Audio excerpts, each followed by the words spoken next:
함께 보실 말씀은 요한복음 16장 1절에서 15절입니다.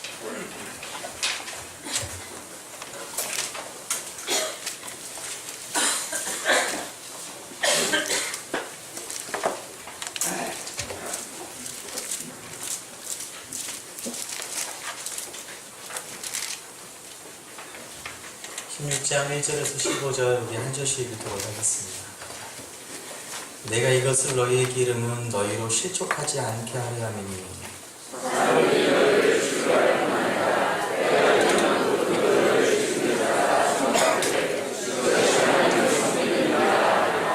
그들이 이런 일을 할 것은 아버지와 나를 알지 못함이라.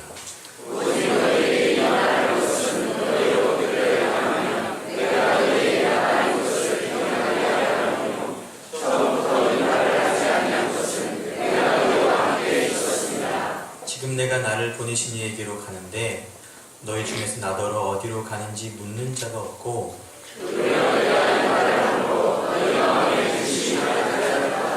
그러나 내가 너에게 실상을 말하노니 내가 떠나가는 것이 너에게 유익이라. 내가 떠나가지 아니하면 보혜사가 너희에게로 오시지 아니할 것이요 가면 내가 그를 너희에게로 보내리니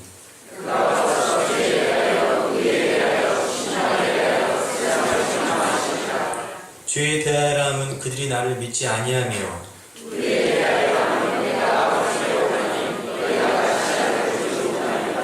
심판에 대하여라 함은 이 세상 임금의 심판을 받았음이라.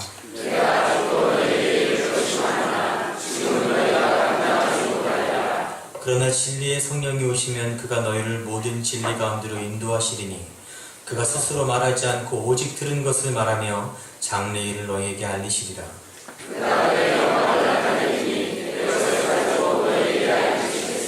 함께 읽겠습니다. 무릇 아버지께 있는 것은 다 내 것이라. 그러므로 내가 말하기를 내 것을 가지고 너희에게 알리시리라 하리로다. 아멘. 잘 오셨습니다. 오늘 이 말씀이 여러분에게 은혜가 될지는 모르겠어요. 좀 가능하면 이런 말씀 참 안 하면 좋겠는데, 내가 성가대 찬양하는데 제 마음속에 그래.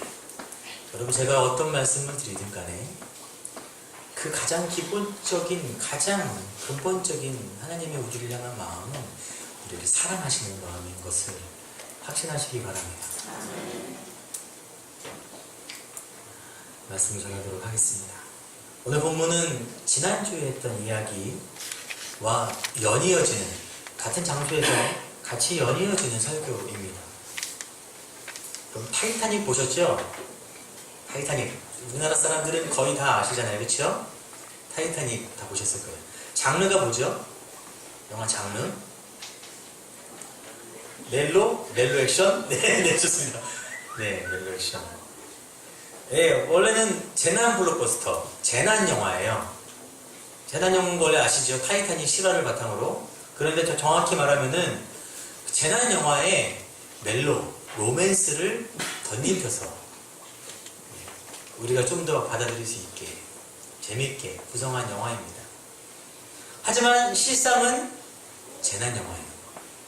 아마 재난 영화인지 모르고 아무런 정보도 없이 그 영화를 보는 사람들은 갑자기 당황할 수 있어요. 디카프리오와 여배우가 막 사랑을 나누다가 갑자기 배가 막 쪼개지고 하니까 이 영화가 뭔가 싶을 텐데 쟤들은 어떻게 되는 거지? 싶지만 우리는, 저도 그랬어요. 예고편을 통해서 다 그 영화가, 또 선지식을 통해서 어떤 영화인지 알고 있었어요. 그래서 빙하에 부딪혀도 부딪혔구나. 배가 쪼개지는데 그치, 쪼개져야지, 이런 마음으로 영화를 봤어요. 근데 오늘 예수님이 제자들에게 말씀을 전하시는데 안타깝게도 너희가 나를 믿고 따르는 것이, 너희가 나의 뒤를 따라오는 것이, 너희가 예수님을 믿고 신앙생활 한다는 것이 가족 드라마, 비즈니스 드라마, 그런 장르면 정말 좋겠는데 그게 아니라 거대한 박해와 영적 승리라는 초대형 전쟁 블록버스터다 라고 예수님이 우리에게 말씀하시는 거예요. 이 말씀을 하시는 이유는 1절에 나와 있습니다. 내가 이것을 너희에게 이름은 너희로 실족하지 않게 하려 함이니. 나중에 여러분이 믿음 때문에 이런 어려움을 당했는데 왜 이런 일이 생기는 거야? 라면서 주를 떠나는 일이 없도록 예수님이 미리 예수님 믿는 사람들이 앞으로 어떤 일을 당할지, 예수님을 제대로 믿는 것이 어떤 것인지 알려주신 것입니다. 왜 이 말씀을 가정의 달 5월에 특히 어버이 주일에 제가 전해드리는지는 저도 참 모르겠고 근심스러워요. 여러분이 최대한 덜 부담스럽게 최대한 노력을 해보겠습니다. 부드럽게 2절을 같이 읽겠습니다. 시작. 사람들이 너희를 출교할 뿐 아니라 때가 이르면 물은 너희를 죽이는 자가 생각하기를 이것이 하나님을 섬기는 일이다. 벌써 2절부터 부담스럽게 시작했어요.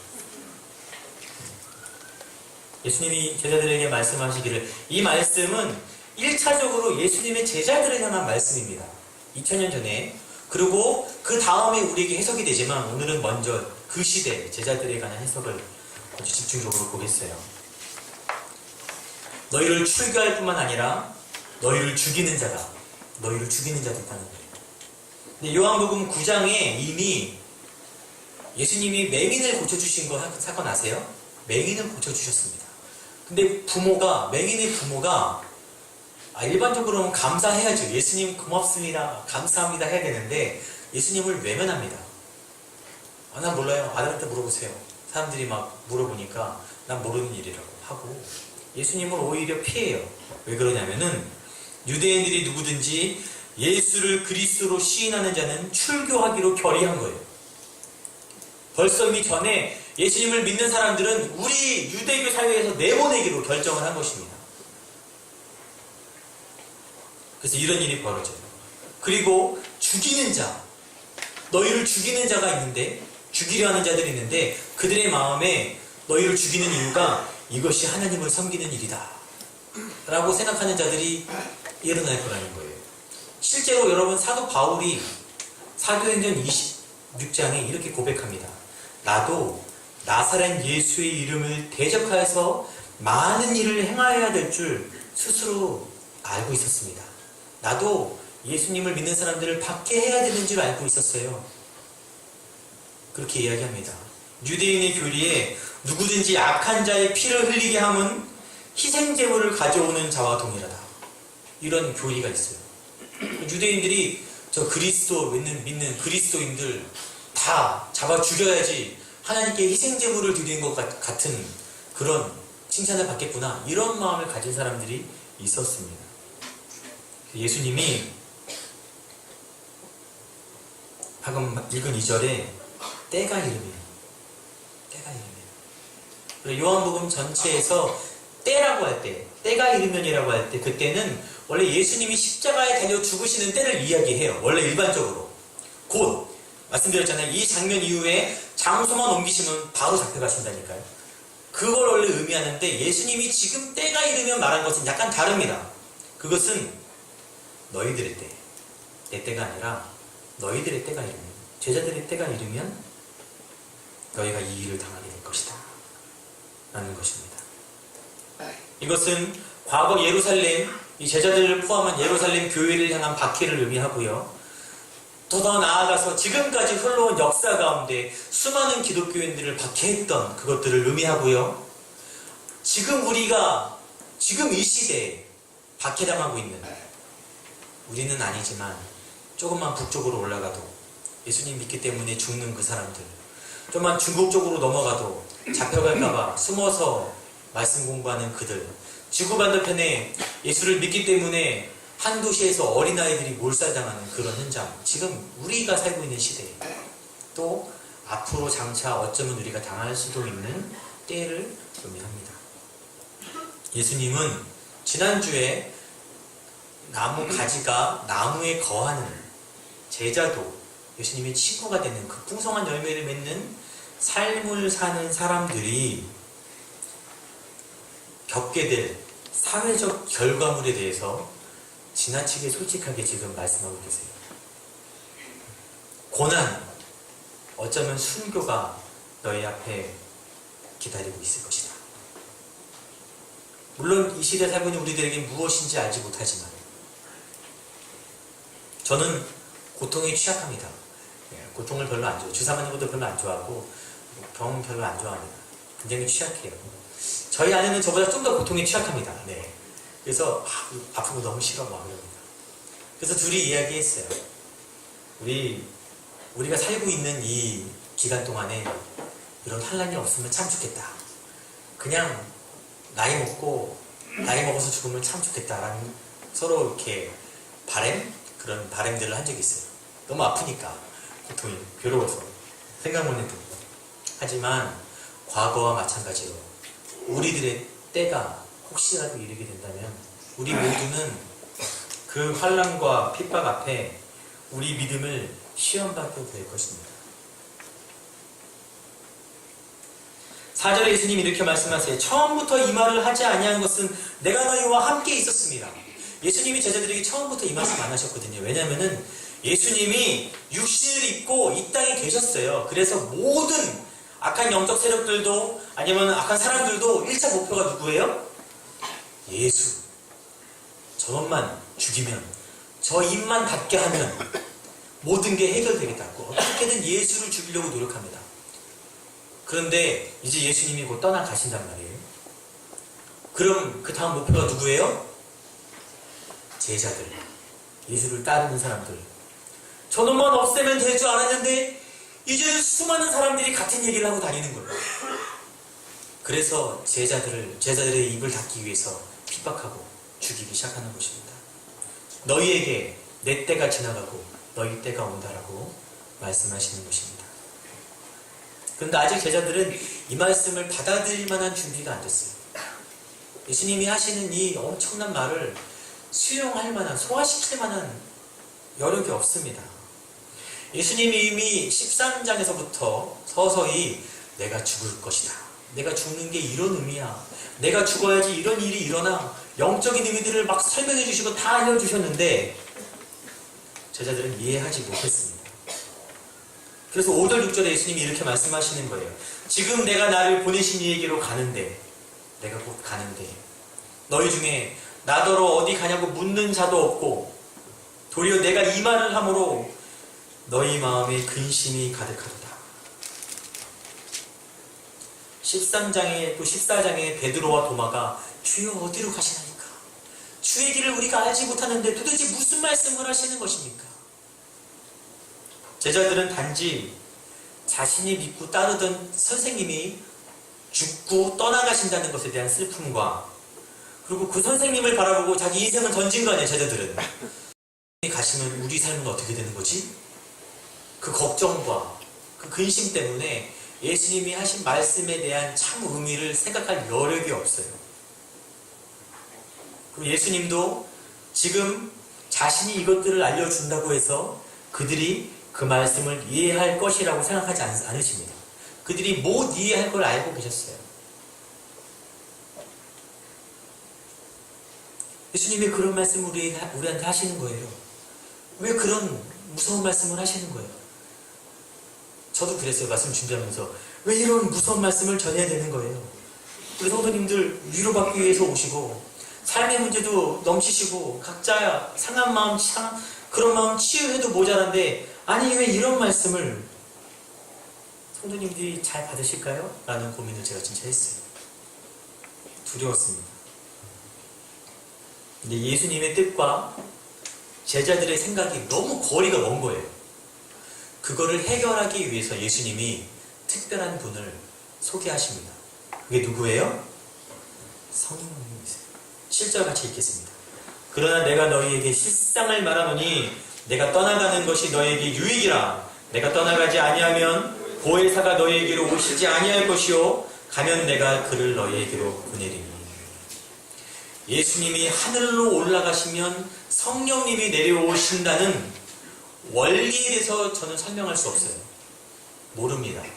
모르지만 확실한 것은 예수님이 하늘로 올라가셨고 성령 보혜사 성령님께서 이 땅에 오셨습니다. 14장부터 16장까지 예수님이 이제 예수님은 떠나니까 앞으로 남아서 핍박을 받는이라 하면 너무 확정적이니까 두렵죠. 핍박을 받을 수도 있는 그 제자들에게 성령에 대해서 여러 번 소개하십니다. 성령에 대해서. 책을 보면요, 이 13장부터 14장부터 16장까지 성령에 대한 첫 번째 권면, 성령에 대한 두 번째 권면, 세 번째 권면, 오늘 보면 한 다섯 번째 권면 정도 돼요. 다섯 번째 정도 돼요. 예수님이 계속 성령에 관한 이야기를 하시는 거예요. 왜 그러냐면은 그들이 당할 환난이 성령이 함께 하셔야지 이길 수 있기 때문에 제자들에게 성령을 다시 한번 알려주십니다. 보혜사란 말이 등장해요. 여러분 보혜사란 말 들어보셨죠? 보혜사. 요한의 글에서만 등장합니다. 요한복음과 요한 1서에서만 등장합니다. 혹시나 여러분이 보혜사를 인터넷에 검색하지 마세요. 신천지만 엄청 나옵니다. 은혜스러운 글인데 마지막에 이만이 막 써있어요. 괜히 검색했다가 여러분 악한 길로 빠지지 마시고 그냥 여기서 듣고 마세요. 알았죠? 네, 달려드릴게요. 히라보로 파라클레테. 사법적인 용어입니다. 일반적 용어가 아니라 법정에서 쓰는 용어예요. 과거에. 대언자, 조력자라는 뜻인데 두 가지 말이 합쳐진 말입니다. 파라클레테. 파라는 원래 헬라어상 함께를 말하고 클레테는 부름받았다를 말해요. 그러니까 함께 부름받았다. 이게 뭐냐면은 어떤 사람이 죄를 졌어요. 뭐 누명을 쓰든 어쨌든 죄를 져갖고 법정에서 언제까지 출두하시오 명령을 받았어요. 그래서 그 사람이 그 날짜에 맞춰서 법정에 출두합니다. 이 사람이 클레테예요. 부름받은 사람. 그런데 이 사람이 법에 대해 잘 모르는 거예요. 능력이 없어요. 무지해요. 무능력합니다. 잘 몰라요. 그래서 자기를 잘 도와줄 수 있는 아주 해박한 능력 있는 사람, 나를 도와주는 사람을 초청을 해서 함께 갑니다. 그게 파라클레테, 보혜사 성령이에요. 그를 도와주는 사람. 그래서 파라클레테의 역할은 그를 변호해주고 그 마음을 강하게 하고 담대하게 하고 또 그 법에 대해서 잘 알려주어서 그가 당사자가 법정에서 잘 이야기할 수 있도록 돕는 사람이 파라클레테, 보혜사 성령님입니다. 이제 예수님이 성령이 이 땅에 와서 보혜사가 이 땅에 와서 무엇을 하시는지를 알려주세요. 근데 우리가 성령 하면은 고린도 전서를 떠올리죠. 은사, 방언, 예언, 치유 이런 것들을 떠올립니다. 물론 그것들도 참 중요한 것들이죠. 하지만 오늘 요한복음은 성령의 더 근본적인 이유, 성령이 왜 왔나, 성령이 왜 오셔야 됐나, 성령이 정말 무엇을 하시는가에 대해서 가장 핵심적인 이야기를 오늘 우리에게 하고 있습니다. 원래 성령님을 우리가 생각할 때 세상으로부터 우리를 수비해 주시는, 우리를 지켜주시는, 우리 마음을 회복시키시고 내주하셔서 치유하시고 강하게 하시는 역할을 생각을 하는데, 오늘 소개되는 성령님은 세상에 대해서 아주 공격적인 성질을 취하시는 분이세요. 전혀 다른 이야기가 등장합니다. 8절을 같이 읽겠습니다. 그가 와서 죄에 대하여, 의에 대하여, 심판에 대하여 세상을 책망하십니다. 책망은 엘렌코라고 죄를 드러내게 한다. 너 이런 죄가 있지? 너 지금 이런 문제가 있잖아! 라고 말해서 외쳐서 드러나게 하는 역할이에요. 예수님이, 그 성령님이 죄에 대해서, 의에 대해서, 심판에 대해서 세상을 책망하신다. 이게 어떤 뜻이냐면, 죄에 대하라 함은 그들이 나를 믿지 아니하며, 성령이 와서 뭘 고발하시고 드러내냐면은 예수 믿기를 거부한 것. 너희가 예수 믿기를 거부했잖아. 너희가 예수의 복음을 거절했잖아. 어떤 사람들은 나는 잘 몰라서, 무지해서, 내가 죄진 것도 잘 몰라서 라고 하지만 성경은 확실하게 너희가 예수 그리스도를 거절했다. 너희 의지로 죄를 택하고 예수를 거절했다라고 밝히고 있어요. 성령이 와서 세상이 그것을 지적하는 것입니다. 또 한 가지는 죄에 대하람은 그들이 나를 믿지 아니하며, 이거 아니구나. 의에 대하람은 내가 아버지께로 가니 너희가 다시 나를 보지 못하며. 말이 약간 어려운데, 사람들이 예수님을 죽이려고 할 때 목적이 뭐냐면요, 예수를 십자가에 못 박아 놓고 죽이면서 사람들에게 봐라, 저 불의한 사람을 봐라, 의롭지 않은 저를 봐라, 저 십자가에서 죽는 저 모습을 봐라, 그가 불의한 자다 라고 고발하는 거예요. 세상 사람들 앞에서 재판을 하는 거예요. 예수님을 불의한 자라고 재판을 하시는 것입니다. 하는 건데, 근데 예수님이 16장 16절에 너희가 더 이상 나를 볼 수 없다 라고 제자들에게 얘기해요. 이것은 내가 죽어서 간다고 그게 아니라 내가 부활해서 하늘로 올라간다 라는 얘기예요. 더 이상 나를 볼 수 없다. 무덤도 없고 나의 시체도 볼 수 없고 나를 볼 수 없다. 이 말은 뭐냐면은 예수가 부활했다는 거예요. 예수님이 부활하셨습니다. 부활하심으로 사람들이 예수님에게 내린 판결, 불의한 자라는 판결이 완전 뒤집힌 거예요. 아니다. 예수님은 의로우신 분이다. 예수님은 참 하나님이시다. 이거를 성령이 세상에 드러내고 얘기한다는 거예요. 세 번째, 심판에 대하여서 책망을 하는 것은 뭐냐면은 아까 판결이 뒤집혔잖아요. 세상이 예수님을 심판했는데 이제 예수님이 부활하심으로 그게 뒤집힌 거예요. 세상이 심판을 받습니다. 세상이 심판당했어요. 이미. 세상을 속이는 마귀가 심판을 받았고 마귀에게 속아서 그리스도를 심판하려 했고 이후에 끊임없이 그리스도를 거부하는 세상이 이미 심판을 받아서 형벌에 떨어졌습니다. 집행이 아직 안 됐을 뿐이에요. 그것을 성령이 이 세상에 선포하는 것입니다. 현실은 이렇다. 너희가 예수 믿기를 거부했다. 예수가 부활했다. 세상은 이미 심판받았다. 라는 것을 성령이 세상 가운데 드러내고 정죄 책망하시는 것입니다. 그런데 아까 보혜사가 파라클레테가 하는 역할이 자기가 뭘 하는 게 아니고 자기가 변호해줄 도와주는 사람을 잘 도와서 마음을 강하게 하고 그에게 알려주어서 그가 법정에서 잘 이야기할 수 있도록 도와주는 사람이 파라클레테잖아요. 성령이 직접 이 일을 하시는 게 아니라 누굴 통해 하시는 거예요? 가장 처음은 제자들을 통해서 하시는 거예요. 그 다음은 우리를 통해서 하시겠죠. 그런데 제자들이 무슨 능력이 있다고 지금 예수님이 이 말씀을 하시는데 제자들이 아무 능력도 없잖아요.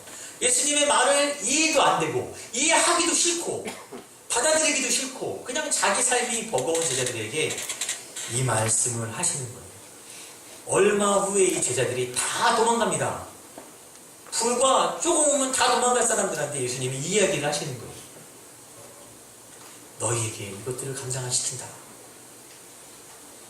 그러면서 성령의 더 근본적인 성령이 하시는 가장 중요한 일을 제자들에게 너희가 성령이 이렇게 하시기 때문에 이 일을 할 수 있다는 것을 알려주세요.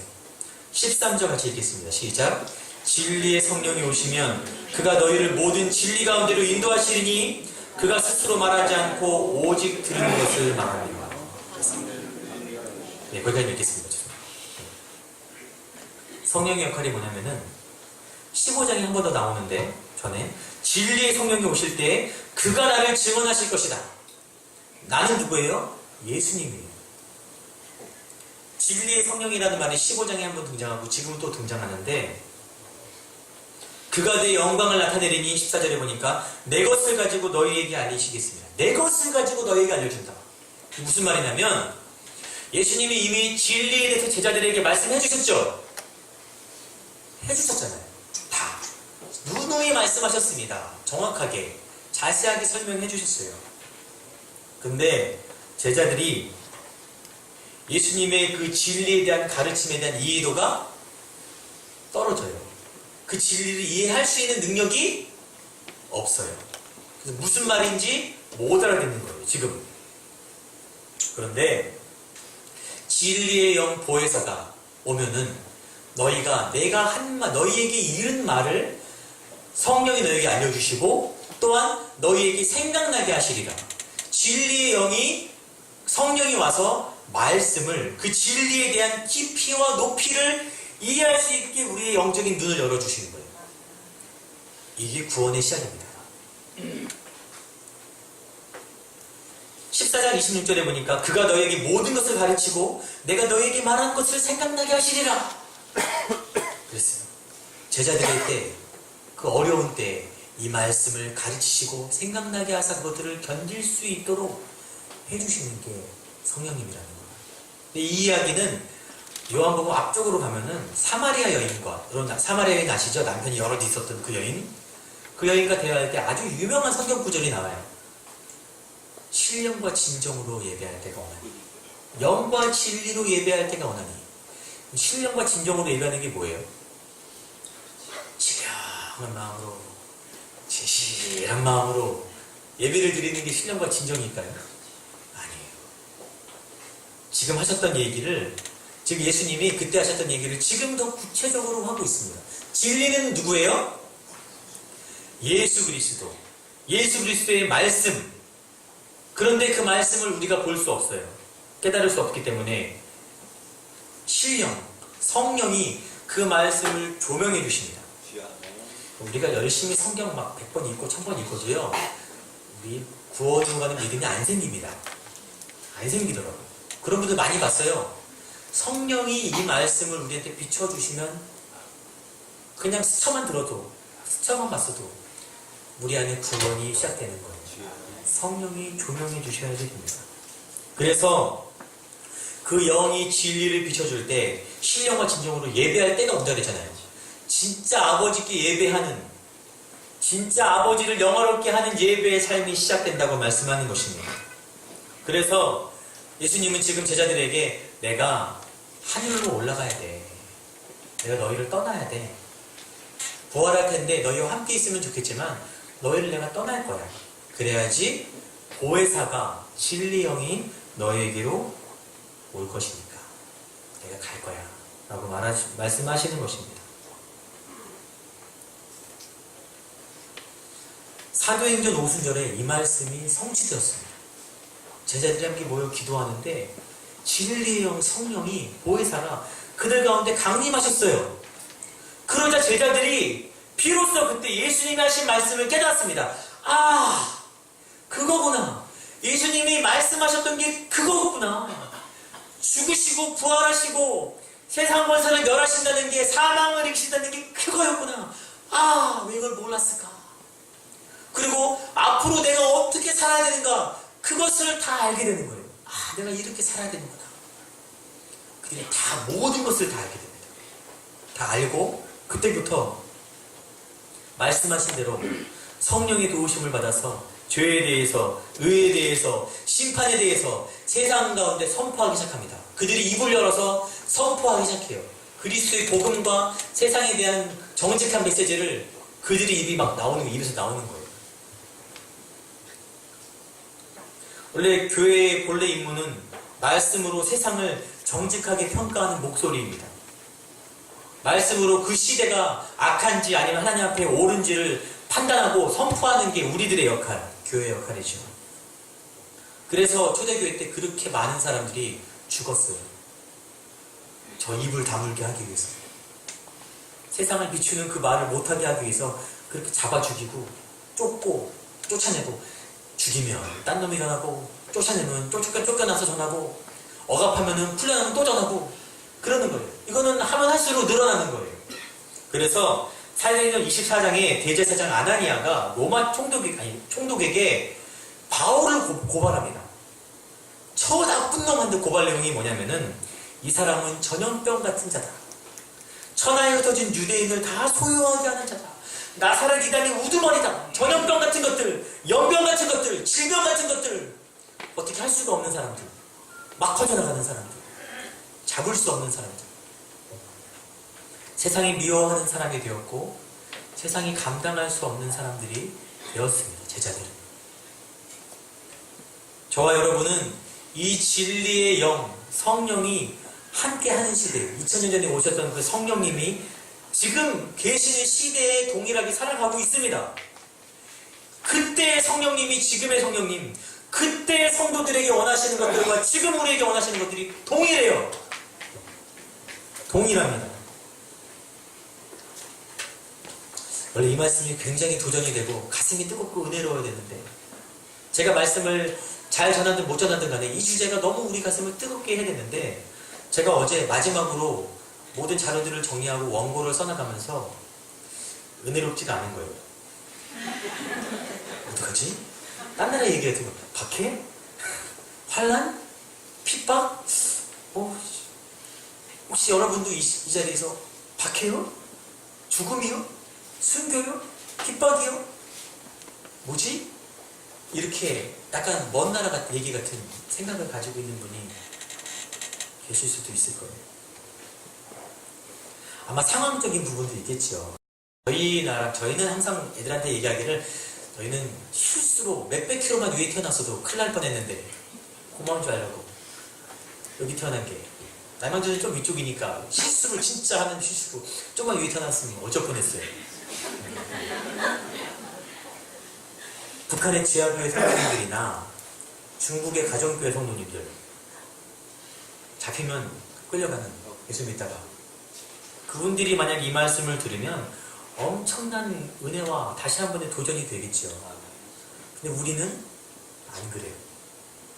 저도 그랬고 여러분들도 굉장히 제가 처음에 그랬잖아요. 은혜로울까 모르겠다고. 이런 거예요.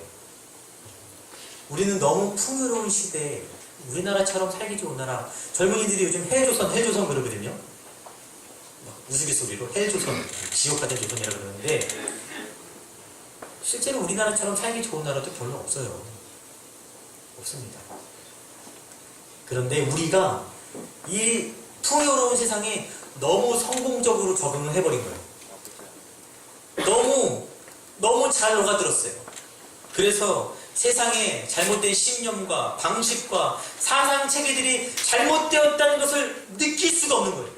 그리스도인들이 세상의 방식대로 자연스럽게 괜찮은데 하고 살아가고 있는 거예요. 마치 여러분 잘 알듯이 개구리가 서서히 물에 넣고 데우면은 자기도 모르는 새에 삶아지듯이 나도 모르는 사이에 세상에 너무 잘 적응해버린 거예요. 원래 우리가 외치는 자의 소리가 되어야 되는데 어느샌가 우리가 외침을 받아야 되는 사람의 자리에 가 있는 거예요. 그죠? 한국교회 문제가 뭡니까? 교회가 세상을 정죄하고 죄를 드러내야 되는데 오히려 그 자리에 서 있는 거예요. 뻘쭘하게. 제가 그렇다고 해서 우리가 지금부터 사생결단을 하고 믿음의 투쟁을 해야 된다는 게 아닙니다. 삶은 죽으면 죽으리라 그러는 게 아닙니다. 이런 평화로운 시대가 더 이어질 수도 있겠죠. 저는 개인적으로 이 평화로운 시대에 나이 먹고 죽고 싶어요. 네, 그냥 아내랑 얘기할 때도 주님 나 살아계실 때 안 왔으면 좋겠다. 마지막에 그 큰 환란 끔찍해. 그냥 나이 드신 분들은 죄송하지만 그때 얼마나 주님 잘 믿고 나중에 유언도 자녀들에게 남기고 이렇게 화목한 가운데 죽고 싶다는 간절한 소망이 있어요. 여러분 우리가 이렇게 평화롭게 예수님 믿은 줄 알면 안 되는 거 아시죠? 네, 역사는 흐릅니다. 어떻게 뒤집힐지 모르는 거예요. 하지만 지금 우리가 평화의 시대를 살고 있다 하더라도 우리가 믿는 자들로서 세상을 향한 진리의 외침의 역할을 감당해야 되는 것입니다. 그것이 아주 큰 범주의 민족적이고 아주 큰 박해와 거대한 스케일이 아닐 수 있지만 내 가정에서 친족들 가운데 직장에서 내가 처해 있는 사회 가운데서 내가 진리의 목소리들을 내뱉을 수 있는 사람이 돼야 돼요. 그것 때문에 세상과 불편해지는 것들을 마땅히 감수할 수 있는 사람이 돼야 됩니다. 근데 네 감사합니다. 네, 이 말이 맞자는 거죠? 네, 감사합니다. 네, 다행히 저희와 마찬가지로 이 이야기를 듣는 제자들 역시 저희와 비슷한 반응 가운데 있어요. 예수님 무슨 말씀 하시는 거지? 왜? 그들은 예수님의 이야기를 이해하기 싫었어요. 이해할 수도 없었어요. 그들의 관심은 여전히 세상 나라 예루살렘이 어떻게 회복될까에 관심이 있었고요. 예루살렘이 회복될 때 내가 어느 자리 정도 꿰찰 수 있을까? 내가 총리 정도는 할 수 있지 않을까? 내가 무슨 장관 정도는 할 수 있지 않을까? 뭐 이런 꿈을 아직도 꾸고 있는 거예요. 그런데 예수님이 죽는다 그러니까, 떠난다 그러니까 얼마나 억장이 무너지고 이해가 안 되겠어요. 그래서 이 설교를, 이 가르침을 하신 이후에 몇 시간 안에 예수님 붙잡혀 가시는데 다 실망하고 낙심하면서 다 예수님 버리고 떠나갑니다. 다 도망가요. 수제자 베드로는 심지어 저주하고 부인하잖아요. 근데 예수님이 그걸 알고 계셨어요. 이놈들이 좀 있으면 어쨌든 이해도 못하고 지금 좀 있으면 다 나 배반할 거라는 거 알고 계셨잖아요. 저 같았으면 이것들을 다시 한번 좀 잠깐 배치 비우고 지치교 산에 가둬놓고 며칠 동안 시험도 보고 암기시켜갖고 어떻게든 머리에 각인시켜서 어떻게든지 내가 저놈 사람 만들어놓고 가야 될 텐데, 그런 마음이 저 같으면 있을 텐데 예수님이 안 그러셨어요. 그들을 향해서 인자한 마음으로, 사랑의 마음으로 이렇게 말씀하십니다. 내가 아직도 너희에게 이룰 것이 많다. 얘들아, 하고 싶은 얘기가 너무 많아. 너무 많아. 그런데 너희가 감당치 못하리라. 아직 너희가 감당치 못하리라. 예수님이 얼마나 하고 싶은 얘기가 많았겠어요. 지금 우리에게도 동일하게 말씀하시죠. 사랑하는 누구야?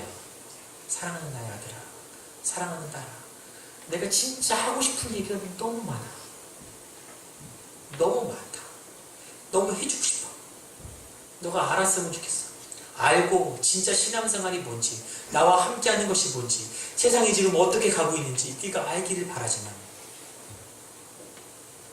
아직은 네가 감당할 수 없다. 하지만 괜찮다. 왜냐면은 내가 너를 포기하지 않을 것이다.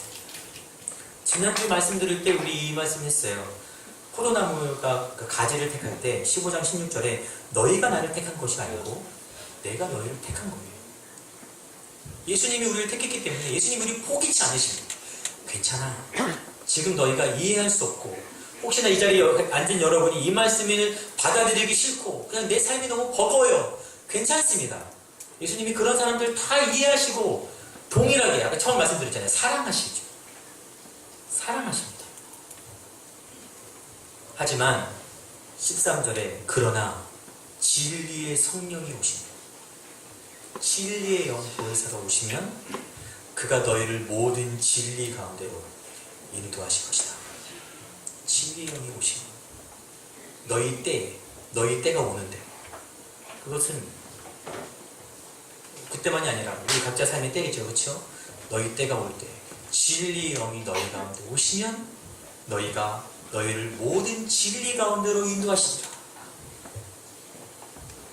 어떤 분이 이 자리에 있는 분들 중에 주의 말씀을 세상 가운데 담대하게 선포하시는 분들도 계시고, 어떤 분들은 이 일이 벌어질 때 모든 환난을 딛고 그리스도의 영광을 위해서 혹시나 목숨을 내어놓는 분들이 생길 수도 있는 거고,